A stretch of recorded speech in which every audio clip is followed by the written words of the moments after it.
Bonjour à tous et content de vous retrouver, j'espère que vous allez bien. J'ai quitté le banc habituel pour venir ici, un des endroits que j'affectionne aussi particulièrement. Et puis vers le banc, il y avait une séance sportive de coaching, enfin du coaching sportif aquatique dans la piscine. Et ils avaient mis aussi une musique, vous pouvez imaginer, entraînante et bruyante. Donc je pense que ça n'aurait pas été idéal pour faire cette vidéo. Donc le bruit des oiseaux, on l'entendra la semaine prochaine de nouveau. Et cette semaine, ça sera le bruit des vagues en fond sonore. Alors attention, je ne critique pas leur activité, c'est leur moyen de subsistance, leur moyen, je dirais, leur activité professionnelle. Je ne porte aucun jugement négatif dessus. Simplement, c'est vrai que c'est pas mon monde, c'est pas du tout le mien. J'aspire plutôt au calme, à la sérénité, à la tranquillité. Voilà, dans cette vidéo, je vais vous parler de la rentrée scolaire ici au Sénégal. Et dans la deuxième partie, j'aborderai un thème qui m'est cher, que j'affectionne particulièrement. Il s'agit de la psychologie humaine. Alors, dans cette première partie, la rentrée scolaire s'est bien déroulée. Donc c'était en tout début de semaine. Et pourquoi j'en parle? Parce que le ministre de l'Éducation nationale a fait une circulaire en fait pour rappeler, ou du moins pour donner comme instruction aux établissements publics et particulièrement les établissements privés catholiques qu'aucun élève ne devait être empêché de cours ou expulsé d'un établissement sous prétexte qu'il porte un voile ou une croix, enfin sous prétexte qu'il porte un objet religieux. Voilà, donc il a rappelé cela. Alors il y a quelques semaines de ça, donc Ousmane Sonko en avait parlé, ça avait fait une polémique avec les établissements religieux. Il avait dit son souhait effectivement que dorénavant, une fille qui est voilée, elle a le droit d'aller dans n'importe quel établissement et qu'il n'accepterait pas en tant que Premier ministre qu'elle soit exclue de cet établissement-là sous prétexte qu'elle soit voilée. Et donc c'est ce qui s'est passé, donc mise en conformité de ces directives. Cette semaine, donc le ministre de l'Éducation a donc fait circuler cette note et dans les médias, on a eu le droit à des articles là-dessus, voilà. Donc voilà ce que je pouvais vous dire donc concernant cette semaine et les nouvelles qui ont pu, je dirais, m'interpeller ou relever. Voilà. Hormis ça, pour l'instant, rien de particulier. On est toujours dans la pré-campagne des législatives de novembre, donc rien à signaler pour l'instant. Voilà. Donc deuxième partie, on va aborder l'aspect psychologie humaine et je vous donnerai un peu, non pas des conseils, mais mes recettes à moi, personnelles, telles que je les applique ici pour arriver à, je dirais, une vie relativement équilibrée, épanouissante et en cohérence avec soi-même. Sur ce, à tout de suite.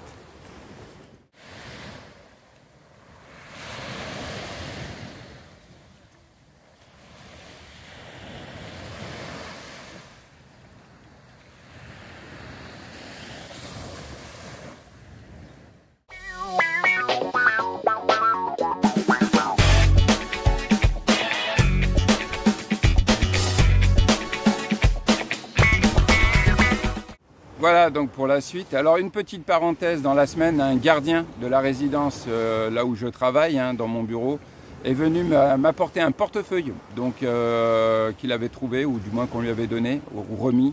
Et dedans il y avait une carte d'identité française, la carte vitale, le permis de conduire, etc.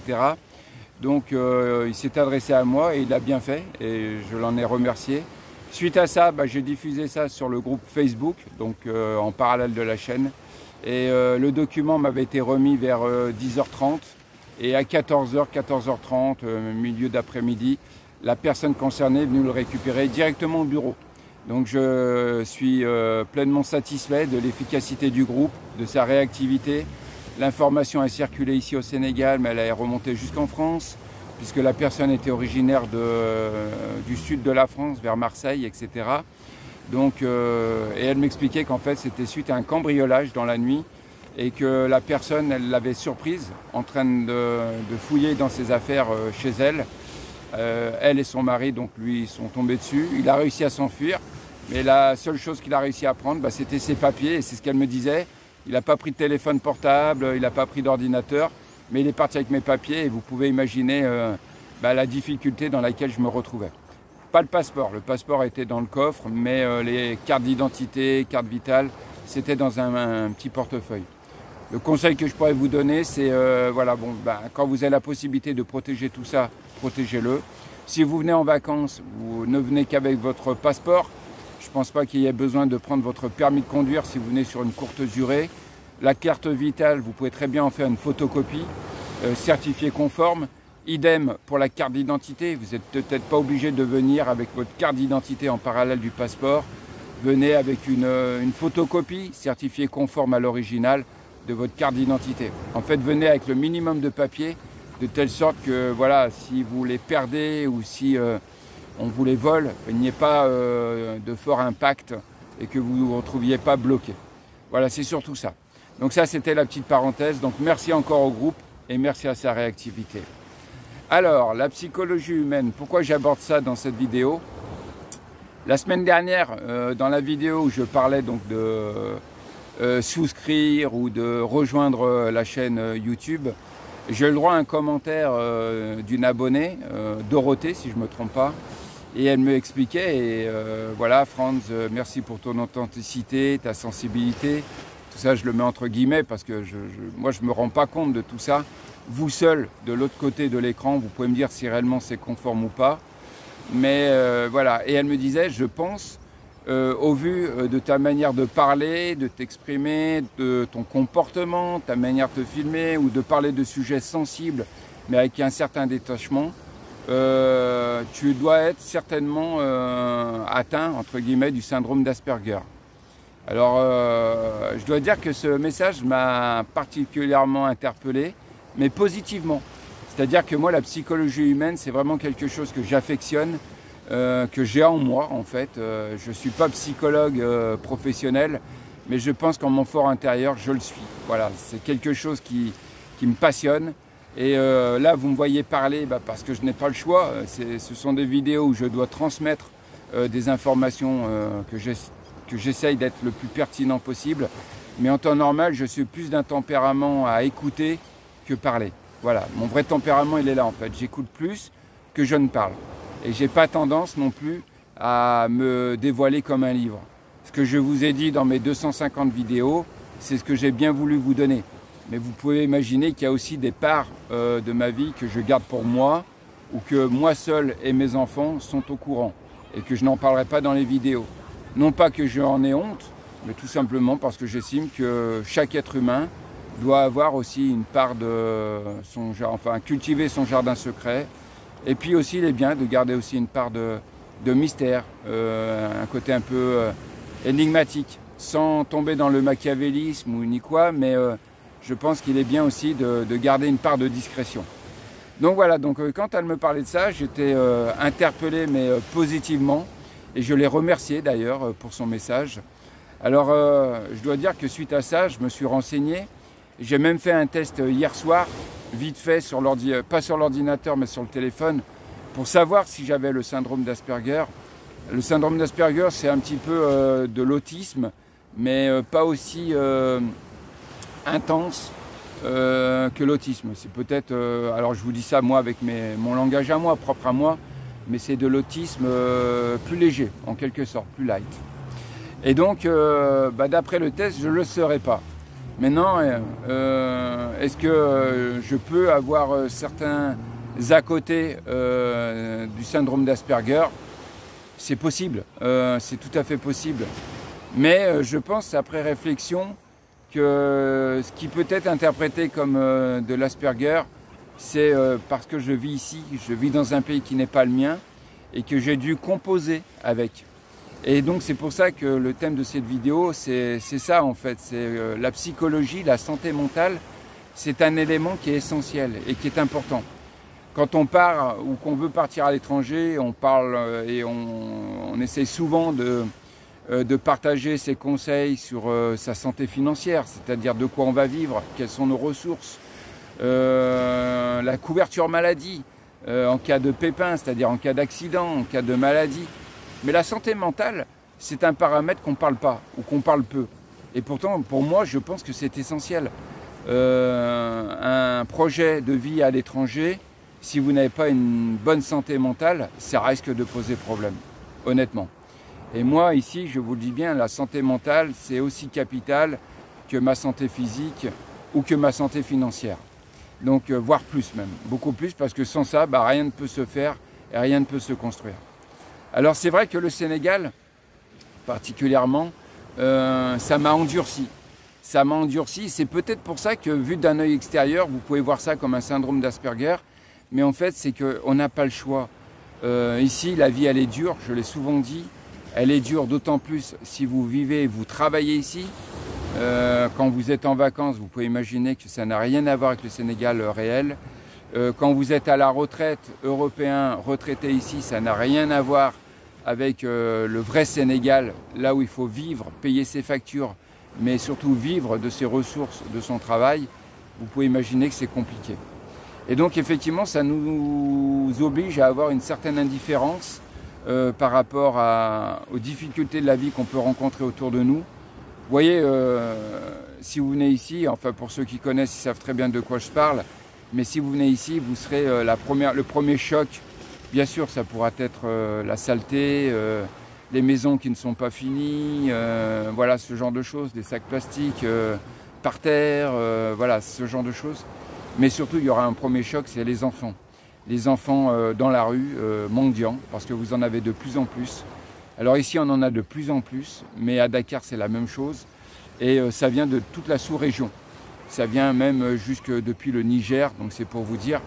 Et donc, quand vous allez vous retrouver face à des enfants, vous réclamant une pièce ou autre chose, ou à manger et dans un état de haillons, pieds nus, etc., c'est un choc. Et ça peut, je dirais, perturber même votre séjour, presque vous dire, mais qu'est-ce que je fais là j'arriverai pas à tenir face à ces enfants. Puis le problème, c'est qu'il n'y en a pas qu'un. Il y en a 10, il y en a 20, il y en a 30, il y en a 40, c'est sans fin. C'est énorme et on en a de plus en plus.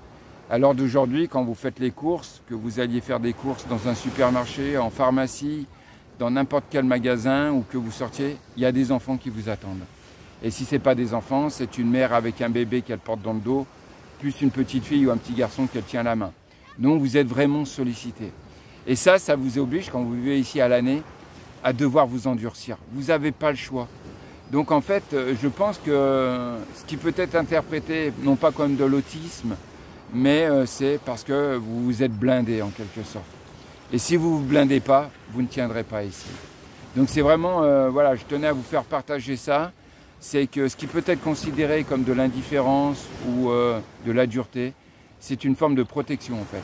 Et que si on veut continuer ici, on se doit de se protéger, comme font les Sénégalais d'ailleurs. Les Sénégalais sont les premiers à faire ainsi, c'est-à-dire qu'ils sont confrontés aux difficultés, à la dépense quotidienne, et eux-mêmes, des fois, sont insensibles à ce qui peut se passer à côté, avec une situation bien plus grave que la leur. Je ne dis pas qu'on doit être totalement indifférent, mais on doit réagir en fonction de ses moyens. Moi personnellement, je ne peux pas et je n'ai pas vocation à aider les enfants mendiants. Si je peux donner, je donne, mais c'est vraiment avec parcimonie. Et idem pour la maman avec ses enfants, mais on ne peut pas donner constamment. Nous-mêmes, on se doit de se préserver. Et puis, je vous le dis honnêtement, je ne culpabilise pas, je n'ai pas à culpabiliser. S'il y a bien des gens qui doivent culpabiliser de cette situation, déjà par rapport aux enfants mendiants, ce sont les parents. Les parents qui, en raison de leur absence d'éducation, de leur analphabétisme, de leur manque de moyens, du fait qu'on ne leur donne pas aussi les moyens de contraception par rapport à des préceptes religieux ou autres, ces gens-là sont responsables de leurs enfants. C'est eux qui les ont faits, c'est eux qui les ont mis au monde. Donc c'est eux qui doivent culpabiliser en premier. Nous, on est là et l'État, c'est pareil. L'État, s'il peut régler, mais ce n'est pas lui le fautif numéro un, ce n'est pas lui le responsable numéro un. Le responsable numéro un de cette situation, ce sont les parents. Donc voilà, ce que je voulais vous dire, c'est ça. C'est que la santé mentale, c'est vraiment essentiel et que vous ne pouvez pas, je dirais, envisager un départ vers l'étranger sans tenir compte de ce paramètre.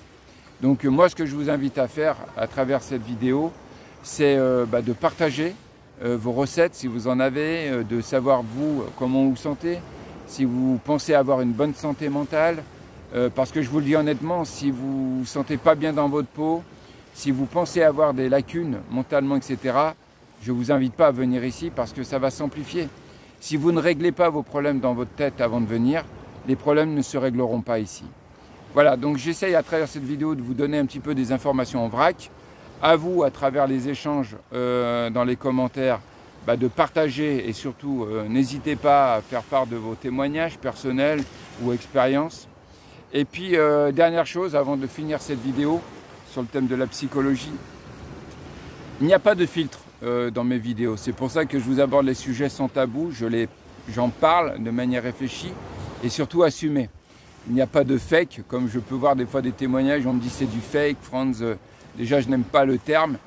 Et deux, vous pouvez imaginer que je n'aurais aucun intérêt à faire des vidéos pour prôner du faux.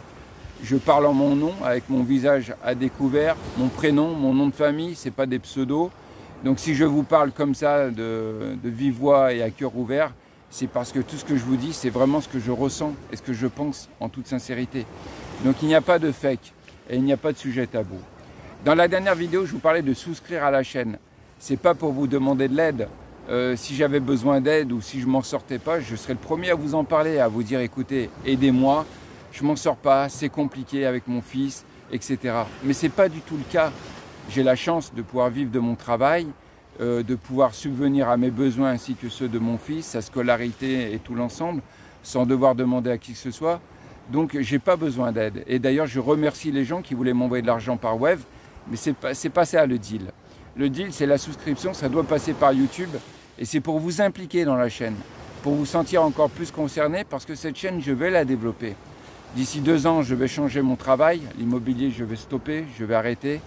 Je serai plus dans un autre domaine, une autre branche. Et ça, je vais vous en parler. Je vous expliquerai un petit peu les raisons de mon projet, ce que j'envisage de faire professionnellement. Et pour ça, la chaîne va servir. Et c'est pour ça que je vous dis bien, la souscription, ce n'est pas pour vous demander ou pour quémander quoi que ce soit, mais c'est pour vous impliquer dans la chaîne. Donc, je n'en reparlerai pas. Je ne suis absolument pas gêné vis-à-vis de ça. Et je ne vous en tiens pas rigueur. Si vous ne donnez pas, ce n'est pas grave. Je continuerai les vidéos, je continuerai à vous partager de l'information. Et puis par contre, en fin de vidéo, j'ai rajouté un petit clip où je parle en audio. Et je vous dis simplement, pensez à liker, partager et n'oubliez pas de souscrire si vous pouvez. Voilà, ce sera simplement cette petite piqûre de rappel que dorénavant je mettrai, j'inclurai dans mes vidéos au montage et que je garderai. Idem pour les miniatures, je les ai personnalisées parce que je veux que cette chaîne ait une signature propre à elle par ses miniatures. Donc vous voyez, j'ai un petit peu bossé cette semaine. Tenir une chaîne YouTube, c'est du travail. Ça vous oblige à utiliser du pass, de l'internet pour mettre les vidéos en ligne. Ici, c'est moins facile qu'en Europe. Voilà, c'est du boulot, c'est de l'investissement, mais je ne regrette pas. Et je vous en parle. Et comme chaque semaine, je prends plaisir à vous retrouver. Sur ce, pour pas que la vidéo fasse trop long, je vous souhaite une bonne journée. Prenez soin de vous que vous soyez et à très bientôt. Merci. Merci d'avoir suivi cette vidéo. Pensez aussi à vous abonner, liker, partager et si vous en avez la possibilité, soutenez cette chaîne. Merci à vous tous.